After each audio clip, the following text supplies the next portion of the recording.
हम सब ने बरमूदा ट्रायंगल की कई स्टोरीज सुन रखी हैं। बरमूदा ट्रायंगल समंदर का एक बहुत बड़ा हिस्सा है जो असल में अटलांटिक ओशन में पाया जाता है। ये ट्रायंगल फ्लोरिडा से बरमूदा आइलैंड और फिर पोर्टो रिको से होकर वापस फ्लोरिडा पर खत्म होता है। इस बनने वाले ट्रायंगल का एरिया 8 लाख स्क्वायर किलोमीटर के बराबर है, यानी ये ट्रायंगल पाकिस्तान और टर्की से भी ज्यादा बड़ा है, जिसको कभी बरमूदा ट्रायंगल तो कभी डेविल्स ट्रायंगल भी कहा जाता है। ये ट्रायंगल अपने मिस्टीरियस फिनोमेना की वजह से पूरी दुनिया में बदनाम है, जहां से गुजरते वक्त शिप्स और एयरप्लेन्स का कांटेक्ट अपनी बेस स्टेशन से अचानक टूट जाता है और वो हमेशा हमेशा के लिए गायब हो जाते हैं। अभी तक शिप्स और एयरप्लेन्स की एक बहुत बड़ी तादाद इस ट्रायंगल में गुम हो चुकी है। आज तक इनमें से सिर्फ चंद शिप्स और एयरप्लेन्स का मलबा रिसर्चर्स को समंदर के बॉटम से मिला है, लेकिन वो भी उस जगह से नहीं जहां वो आखिरी बार रेडार पे शो हुए थे। जबकि दूसरों का तो ना मलबा मिला और ना ही इनके अंदर मौजूद लोगों का आज तक किसी को पता चल सका है। समंदर के इस हिस्से में ताकतवर वोर्टेक्स पाया जाता है या फिर यहाँ सी मॉन्स्टर्स और एलियंस का बसेरा है। आखिर बरमूदा ट्रायंगल में कुछ तो एबनॉर्मल जरूर है, जिसकी वजह से ना तो ये बड़ी से बड़ी कार्गो शिप्स को छोड़ता है और ना ही किसी जहाज को। यहाँ पेश आने वाली एबनॉर्मल एक्टिविटीज का एक्चुअल रीजन साइंसदानों को आखिरकार मिल चुका है। ये मामला शुरू हुआ था 1945 में, जब यूएस नेवी के 5 टॉर्पीडो बॉम्बर एयरक्राफ्ट्स एक मिशन पर निकले थे। उन 5 एयरक्राफ्ट्स में बैठे 14 लोगों के लिए ये बिल्कुल रूटीन प्रैक्टिस थी। लेकिन बरमूदा ट्रायंगल के एरिया में आते ही यूएस नेवी के रडार से वो 5 बॉम्बर तैयारे अचानक गायब हो गए, और वो भी एक साथ। क्योंकि उस वक्त वर्ल्ड वॉर 2 को खत्म हुए सिर्फ चंद महीने ही गुजरे थे, इसी वजह से यूएस नेवी का शक था कि शायद किसी दुश्मन ने उनके जहाजों को गिरा दिया है। उनकी तलाश में एक और नेवी एयरक्राफ्ट भेजा गया, लेकिन हैरत अंगेज तौर पे वो भी बरमूदा ट्रायंगल के एरिया में आते ही रडार से गायब हो गया। और इस तरह ना ही कभी उन 5 बॉम्बर एयरक्राफ्ट्स का और ना ही उस रेस्क्यू जहाज का कभी पता चल सका। यही वो वाकया था जिसके बाद दुनिया भर में बरमूदा ट्रायंगल को खौफ की निगाहों से देखा जाने लगा। लेकिन इस वाकये से तकरीबन 10 साल पहले कुछ ऐसा ही सीन एक और जहाज के साथ हुआ था, लेकिन खुशकिस्मती से वो अपनी जान बचाने में कामयाब हो गए थे। 19 साला ट्विंस जॉर्ज और डेविड रॉथस्चाइल्ड अमेरिकन नेवी में ऑफिसर्स थे। अचानक इनको अपने वालिद की मौत की खबर मिली तो इनको एक प्राइवेट एयरक्राफ्ट में बैठकर अपने होम टाउन जाना पड़ा। अभी जहाज को बरमूदा ट्रायंगल के समंदर के ऊपर पहुंचे सिर्फ 20 मिनट ही गुजरे थे कि पायलट ने इनको बताया कि जहाज के तमाम इंस्ट्रूमेंट्स काम करना छोड़ गए हैं। ना ही पायलट को फ्यूल का अंदाजा था, ना ही उसका रेडियो काम कर रहा था, और ना ही उसको ये मालूम था कि इस वक्त वो किस डायरेक्शन में जा रहा है।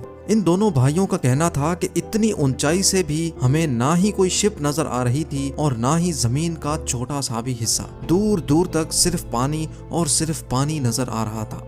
इतने में पायलट के पसीने छूटना शुरू हो गए और वो बेहोश हो गया।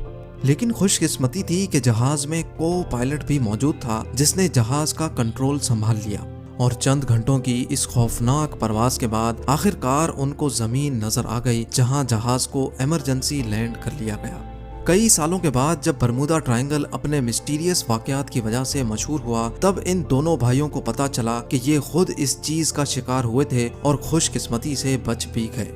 2015 में एल्फारो नाम की एक कार्गो शिप फ्लोरिडा से पोर्टो रिको जा रही थी, जो 1 अक्टूबर 2015 वाले दिन रडार से गायब हो गई। यूएस कोस्ट गार्ड्स और एयरफोर्स ने एक कंबाइंड सर्च ऑपरेशन किया और पूरे 1 महीने की सर्च के बाद एल्फारो सतह समंदर से 15,000 फीट नीचे समंदर के बॉटम पर पाई गई। शिप के कैप्टन से जब आखिरी कांटेक्ट हुआ था, तब ऐसा लग रहा था जैसे शिप में पानी आ चुका है और वो एल्फारो से होने वाला आखिरी कांटेक्ट था।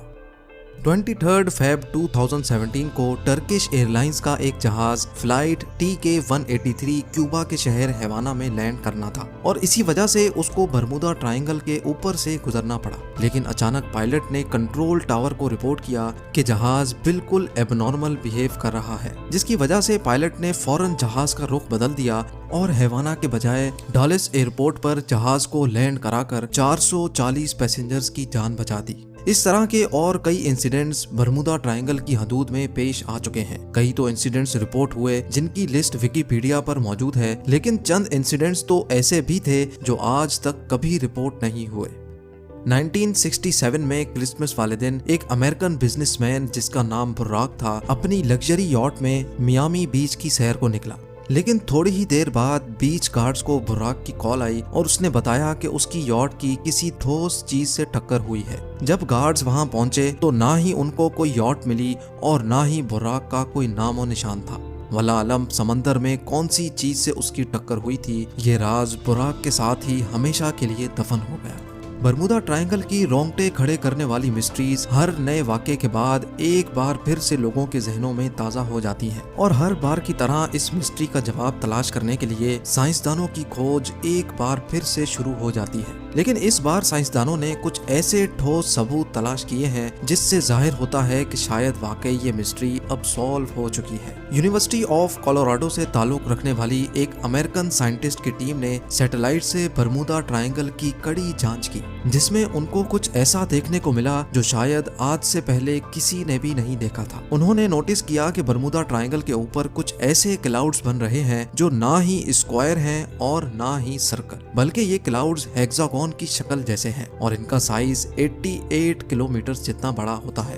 एक्सपर्ट टीम का मानना है कि शायद ये क्लाउड्स कोई आम क्लाउड्स नहीं बल्कि ये एयर बॉम्ब क्लाउड्स हैं। यानी जब ये अजीब किस्म के बादल बनते हैं तो इनके नीचे बहुत ही तेज हवा के झोंके चलते हैं जिनकी स्पीड 250 किलोमीटर पर आवर तक पहुंच सकती है। हवा के इन झोंकों की स्पीड इतनी तेज होती है कि ना ही इनमें कोई हवाई जहाज आसानी से उड़ सकता है और इनकी वजह से पानी में जो लहरें बनती हैं ना ही उनमें कोई बड़ी से बड़ी शिप तैर सकती है। साइंसदानों का कहना है कि शायद बरमूदा ट्रायंगल में होने वाले हादसात की ये भी एक वजह मानी जा सकती है।